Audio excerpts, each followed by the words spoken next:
योगी जी, अब आप भी मान ही जाइए कि उत्तर प्रदेश में कुछ नहीं बहुत कुछ गड़बड़ चल रहा है और समय रहते आपको कुछ नहीं बहुत कुछ करना पड़ेगा, नहीं तो सियासत में कब पैरों तले जमीन कहां तक खिसक जाती है ये तो सभी जानते हैं और आप भी कभी उसके शिकार होते होते बचे थे।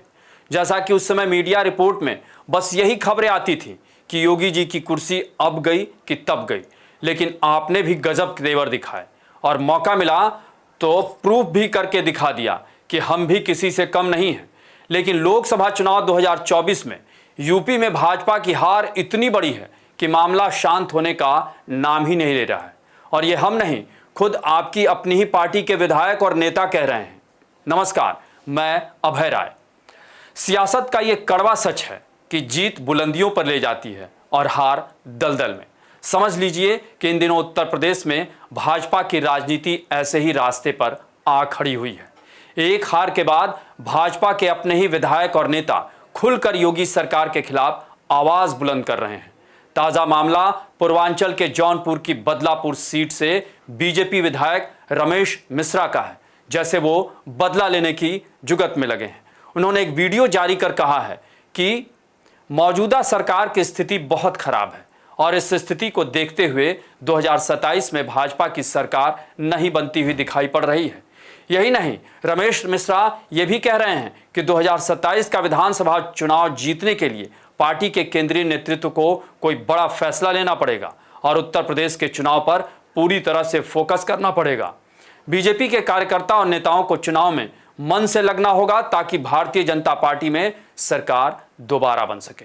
समाजवादी पार्टी जिस तरह से पीडीए की बात कर रही है उससे लोगों में व्यापक तौर पर भ्रामक स्थिति पैदा कर दी है। तो आज की जो स्थिति है उस स्थिति के हिसाब से हमारी सरकार बहुत ही स्थिति खराब है। हमारी सरकार बनने की स्थिति आज के डेट में नहीं दिखाई पड़ रही है। इसलिए मेरा केंद्रीय नेतृत्व से निवेदन है कि हम चाहते हैं, पूरी जनता चाहती है, आपके जो कोर वोटर हैं वो चाहते हैं कि भारतीय जनता पार्टी की सरकार 2027 में पुनः बने।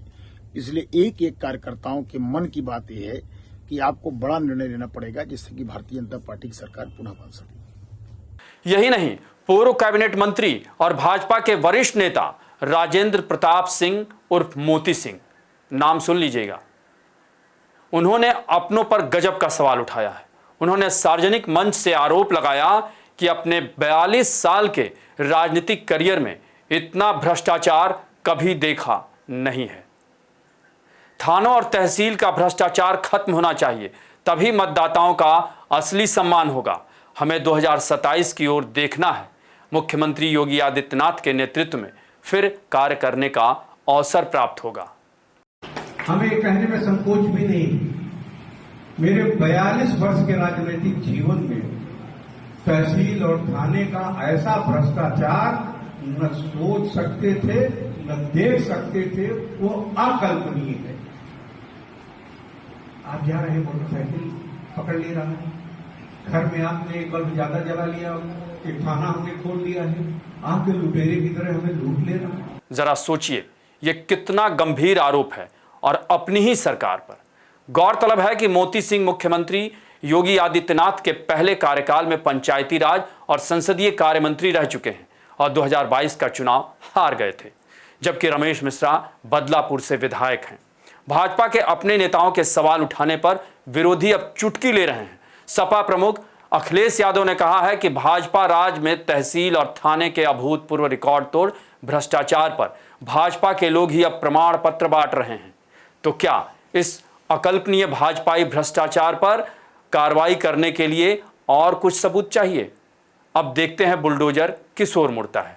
जैसा कि हाल ही में यूपी में भाजपा की बुरी हार पर लखनऊ में बीजेपी के राष्ट्रीय संगठन महामंत्री बीएल संतोष ने हार पर नेताओं के साथ माथापच्ची की और हार की वजह भी तलाश ली, जिस पर बुलंद भारत टीवी ने एक रिपोर्ट बड़े विस्तार से आपको दिखाई भी थी। उसमें हार के 12 मुख्य वजहों पर फोकस किया गया था।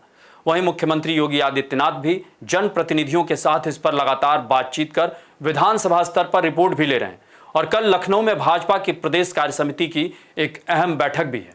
और उससे पहले बीजेपी विधायक और पार्टी के एक वरिष्ठ नेता के इस बयान ने बेशक योगी जी को परेशान तो किया ही है। आपको बता दें कि 2024 के लोकसभा चुनाव में भाजपा 80 सीटों में से सिर्फ 33 सीटें जीत पाई, जबकि 2019 में उसने अकेले 62 सीटें जीती थी। यानी हार बड़ी नहीं, बहुत बड़ी है। इसलिए सवाल भी कम नहीं, बहुत ज़्यादा है। वैसे देखा जाए तो ये सवाल लोकसभा चुनाव के नतीजे आने के बाद से ही उठ रहे हैं और लगता है कि जब तक कि किसी के पर नहीं कतरे जाएंगे, ये सवाल उठते रहेंगे। और सवाल ये भी कि ये पर किसके और कब कुतरे जाएंगे। आपको हमारी रिपोर्ट कैसी लगी उसे कमेंट बॉक्स में ज़रूर बताएं और अन्य खबरों से अपडेट रहने के लिए बने रहें हमारे साथ, क्योंकि हम हैं बुलंद भारत टीवी, ताकत आपकी।